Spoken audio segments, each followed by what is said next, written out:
Hello, I'm Sheriff Jack Strain. Welcome to another edition of Behind the Badge. Every year, the St. Tammany Parish Animal Shelter has to euthanize dogs due to a lack of space and adoptions.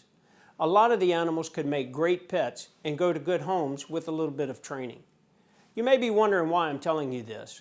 Well, it turns out that there's a program recently started in Louisiana that can help solve this problem. Animal shelters across the state have partnered with prisons and jails in an effort to reduce the number of animals euthanized yearly. A movement has begun to teach inmates who qualify for the program how to train dogs to better prepare them for adoption. While the main goal was to save the dogs, the program has proved to be beneficial to the inmates as well as the K9. Upon hearing about this unique collaboration between animal shelters and inmates, our own Deputy Chief Danelle Gerchow went to work gathering information and resources to put this partnership to work at the St. Tammany Parish Jail. Mr. Bill Bars with Doggone Express. He was partnering with the Jefferson Parish Animal Shelter, and they were taking animals out of the shelter and bringing them to Rayburn or Louisiana Correctional Institute for Women and having the inmates actually train the animals, which makes them more adoptable. So throughout the conversation, I started thinking, well, we have a jail, and potentially that could be a program that we could implement in St. Tammany Parish. When this first started, when we first started talking about it, just throwing the idea around, for me, being an animal lover, it was strictly about the animals. It was, let's see how many animals we can get adopted. But after going and visiting the inmates at Rayburn and Louisiana Correctional Institute for Women, just hearing them talk, it gave me a total different perspective, and now the program's not strictly about the dogs, it's also about the inmates. It gives them a sense of responsibility, it gives them a sense of purpose. So many of them told us that this is what they get up in the morning and actually have a purpose, and they don't have that if they don't have the dog to take care of. This program changed my whole life. It's done a lot for me. I've done every rehabilitation program they have in DOC, and this has been the most for me as far as about a person and helping me develop, you know, my attitude towards life and dealing with people. And it's done a lot for me because I'm giving something back to society. When we went to Rayburn, the individual who was over inmate programs, his name is Warden Cook, and we actually went and met with him, and he took us for a tour around the facility. He brought us in the dorms where the dogs stayed. He gave us a little bit of background regarding the program. He was very positive about the program, and he oversees it at Rayburn. Well, for the inmates, the whole prison system is designed either to reward or punish, and this provides them with something that they can do that makes them feel good about themselves, but also it's a deterrent against them breaking other rules because they don't want to lose this privilege of being able to have a dog. Our ultimate goal with some of them is actually to try to have national certification as dog trainers, and for at least one of the offenders right now that's in the program, they're trying to get a scholarship so that he can take the national exam. I love what I do. I love the animals, I always have. Had a lot of dogs all my life. And I thought this was one of the greatest things they ever did. It's helped a lot of individuals in the dorm that aren't even involved in the dog program. Some of the social workers here have talked about how calm some of their patients that come up every so often have become. So I think it's been a win-win all the way around. Well, the idea is that they're with the dogs 24 hours a day, and the dogs become used to them. They become used to following their commands, and they actually have to provide all the care for the dogs. They feed them, they bathe them, they train them, they take them to the bathroom on the yards. So they actually have full responsibility for the dogs. When I walk in, right, if I had my dog with me, I walk in that right now, you got 150 convicts in there. When I walk through there, most of them want to pet the dog and talk to the dog, and you got these guys on some strong medication, psychotic medication and all that, but they're focusing on that dog, and they sit there and wait for me to bring that dog in, just to try to get a pet, just to try to talk to the dog. And it gets their mind off wherever they're at. It's stress related. It takes the stress off of them. It really does. It's been a big difference here in the prison. We set up an appointment to meet with President Brister, and we sat down with her, and within 10 minutes she was on board. She gave her full support with it. The sheriff gave his full support, And we figured what better way to work together as an agency than to partner with something like this, where it helps not only the sheriff's office as far as the jail, but it also helps the parish government with animal control. We're excited about it on several levels. The one you just talked about, obviously, and the men that train these dogs in the jails, then they are learning something they can take with them when they're released also, just as you said. So it's certainly helpful to them. It's helpful to us because our main purpose with our animal services is to adopt as many animals as possible. So it will give us a different dimension to be able to have for adoption animals that have been trained as a service dog or just trained for minimal commands. But that certainly will make that animal more attractive, I think, to people that come out and adopt these animals. And we are always looking for ways to make sure we get more of those adopted. When I first approached the sheriff about it, I could not believe I was asking him to start a program involving dogs. But right after it came out of my mouth, I could not have asked for more support. He said he felt like it was a good program. He started throwing out ideas. He kind of gave me guidance on where to go, who to talk to, and I could not have asked for more support from him or President Brister. Did you know that just petting a dog can lower your blood pressure? Just being with a dog can help in so many ways. This is going to give them a sense of responsibility and empathy, and there is a certification program that they can go through. And let's face it, I'm from here. I want to help these people as much as I can. It's not our job to punish them. It's our job to help them go through their sentence. And if we can help them get somewhere in their life where they feel good about themselves and want to make a difference, then the entire community wins. And when I spoke with Captain Pellegrin about it, she was 100% behind the program. And she's been kind of overseeing the program to make sure that we get the right inmates in there, that we get the correct dogs in there, that we don't have any issues starting out with it. But she's taken the bull by the horns, I guess, so to speak, and has just ran with it and has been 100% behind the program, making sure that we have everything in place that we need, making sure that we have kennels, making sure that we have the building built for them, and that we have a secure area for the dogs where they can't get out when they're being trained. The shed will be used as the training facility for the dogs. It's not completed yet. We still have a number of things to do. We have to do the plumbing, pour the slab. The profile of the building is too high, which doesn't keep the sun off, so we have to close in part of it in metal so that it'll be usable. It's designed because the dogs only train for a certain amount of time a day, and we want them to be able to get out of the weather should it start raining. And of course, it's South Louisiana, so it's hot. We want them to be able to go under shade and have a place to get the dogs out of the heat. There's also going to be the wash racks underneath there. There will be 2 wash stands for the dogs because the dogs have to be bathed regularly. That's part of their training, to make sure that they can be a good dog while they're getting bathed. And then we'll have a little grooming station so that they can be brushed out if they're a long hair breed, and blow dried if it's cold. Like I've been having her for 2 weeks now, training for disability, like sit down, stay, recall, healing, walking on a leash, things like that, just to be obedient things. Now, does your dog sleep with you in the dorm? Sleeps right underneath my bed. What do you think about that? I love it. I love it. I love it. It means a lot to me. Because every dog, when you're with them, it's like a special bond. It's like, see, like with her, if I can go anywhere, she'll be waiting for me. The dorm will basically stay exactly the same. The only difference will be that there will be 3 specially designed bunks, and the bunks are actually higher. And the reason, because the kennel for the animal will actually go directly under the bunk. So everything for the animal takes up the same footprint as the inmate that's training them.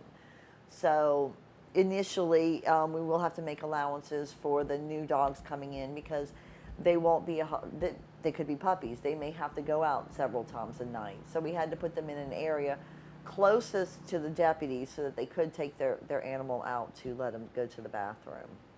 I came from Angola, been up there 32 years, and it's a dead place, so it's just something new to do. But as you get into it and talk to Bill, the man who runs the program, you find the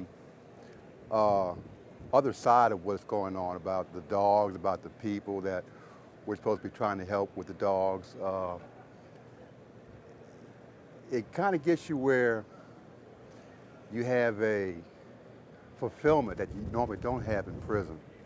You have a commitment you don't normally have in prison. Like myself, my family starts to disappear over the years, and it's given me something to hang on to, something emotional, because you have no real emotional outlet normally in prison. Normal people don't. So it gave me something to latch onto reality.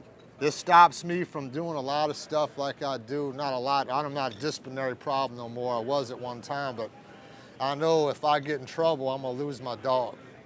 If I get in trouble, if I get in a fight or something, I'm gonna lose my dog. So it keeps me in check, with as far as about obeying the rules and everything and the policies of the institution.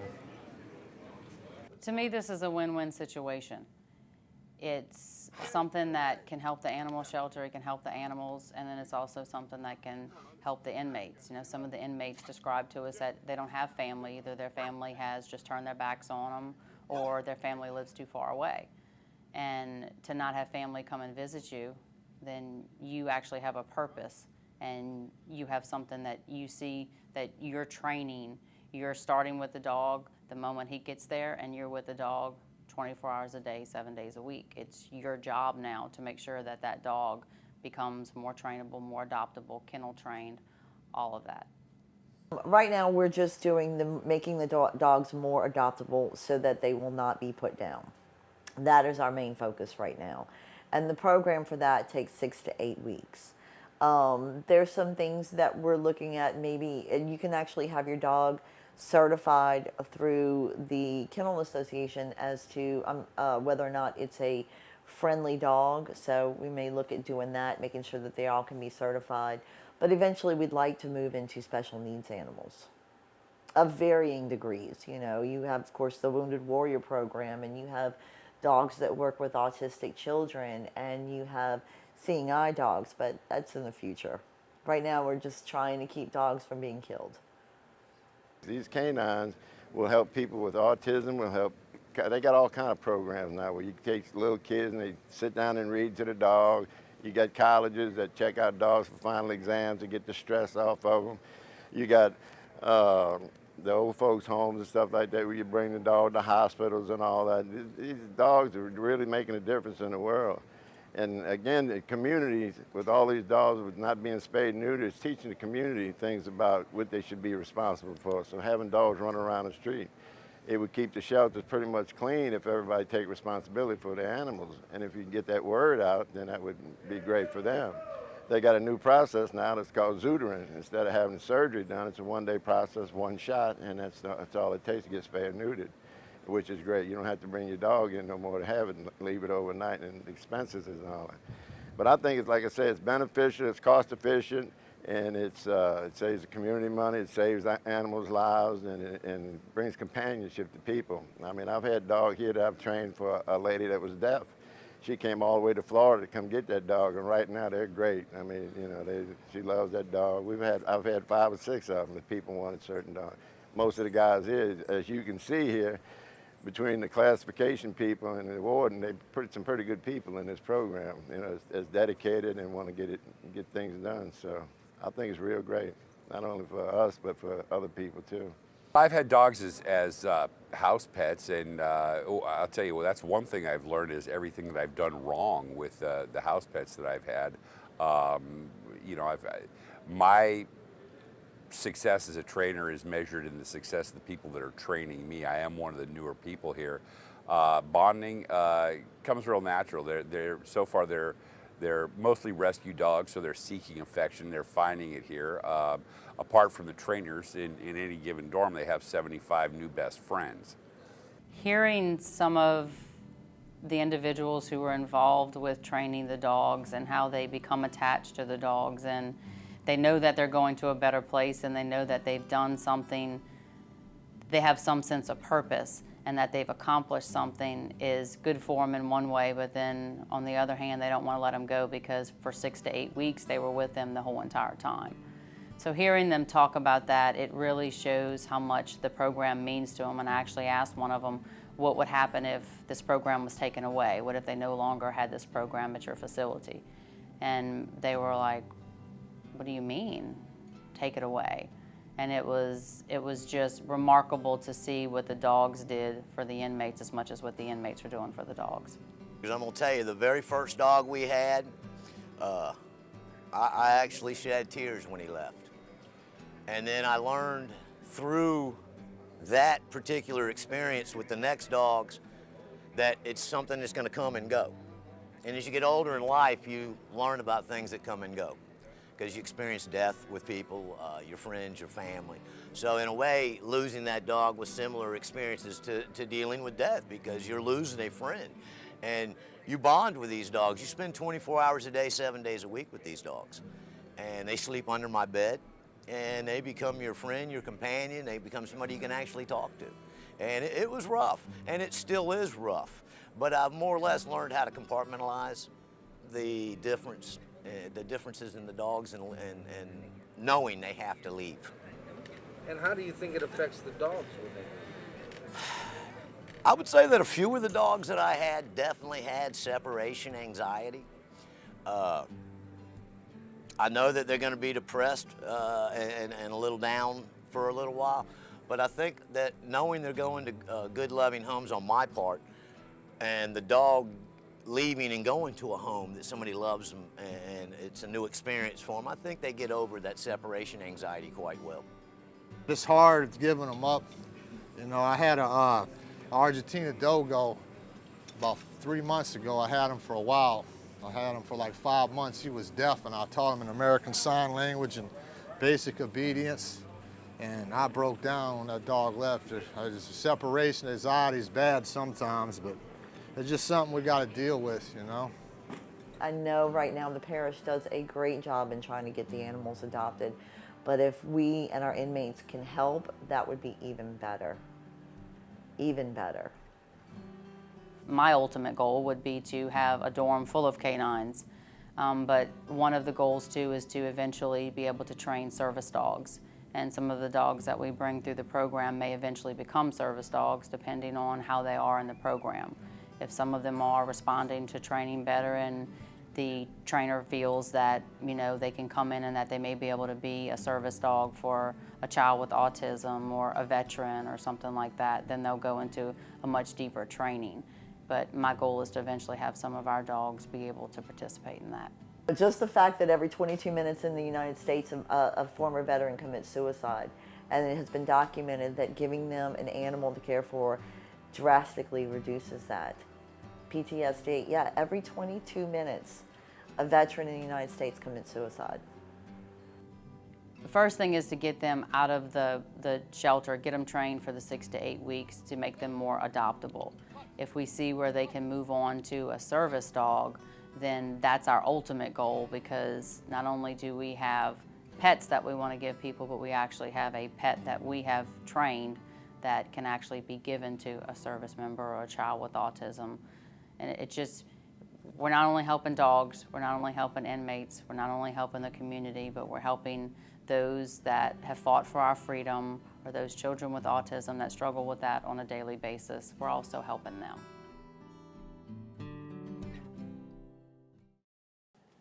This is obviously a benefit to everyone involved. While we're still in the beginning phases of this project, we're expecting great things to come from it. Once the program is up and running, we will be bringing you part 2 of this story on Behind the Badge. Well, that's our show. I hope you'll tune in next time. Until then, as always, stay safe.